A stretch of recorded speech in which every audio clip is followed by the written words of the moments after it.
Good job. Lift your head. That's it. Oh, good. Yeah. Yeah. This is the Walker Ecumenical Exchange Center, which is where we're going to be staying for the next 2 nights here in Boston. It's sort of a little bit outside the city, but it's in a nice neighborhood, and it's close to the T-Line, which is the train that goes into Boston. The Walker Ecumenical Exchange Center is a kind of a conference center and lodging center with their goal, they say, is to facilitate dialogue and exchange of ideas on topics of social justice. And so they have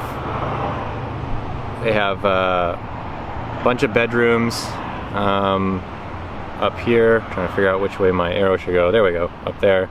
And then on the second floor they have like a large dining area where they have breakfast and stuff. So they host conferences, but they also rent out their rooms as sort of bed and breakfast style. Fairly basic, but very clean and comfortable, and quite affordable.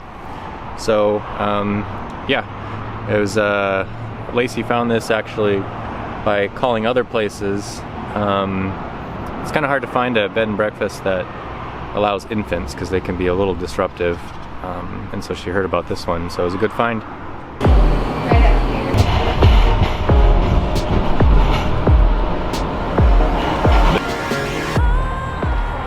Stumptown Coffee Roasters,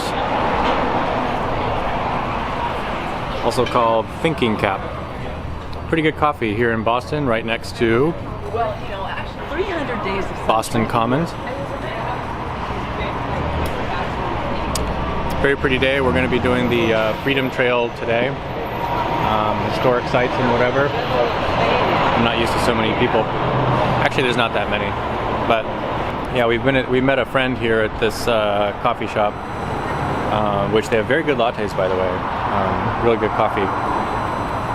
We've been here probably for an hour because Cordy woke up and needed to eat, so we still haven't left yet. It's probably about 12:30 now. The Freedom Trail is like 2+ miles.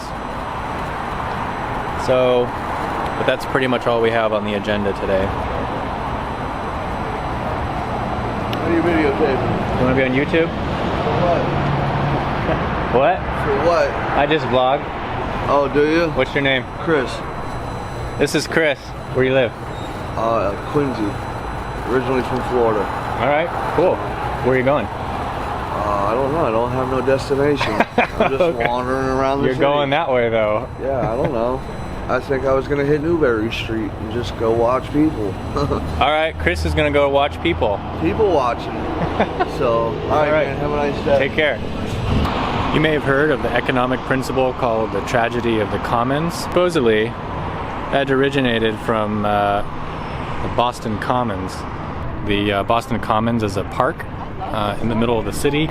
So the tragedy of the commons is the principle of the deterioration of a public grounds or property or commodities in which there is universal ownership and therefore essentially no concentrated responsibility, which results in deterioration of the property or whatever it is. The only reason I know of the principle is that it is applied to the atmosphere, which is basically a common grounds, and nobody owns the atmosphere, which is a good thing, but also nobody is responsible for the atmosphere. And this is something that Elon has mentioned, and is one of the reasons why he favors a carbon tax, is that that would make the price correctly reflect the effect of putting things into the atmosphere. And then once the pricing is correct, then the free market will basically come up with solution, or the best solution really, to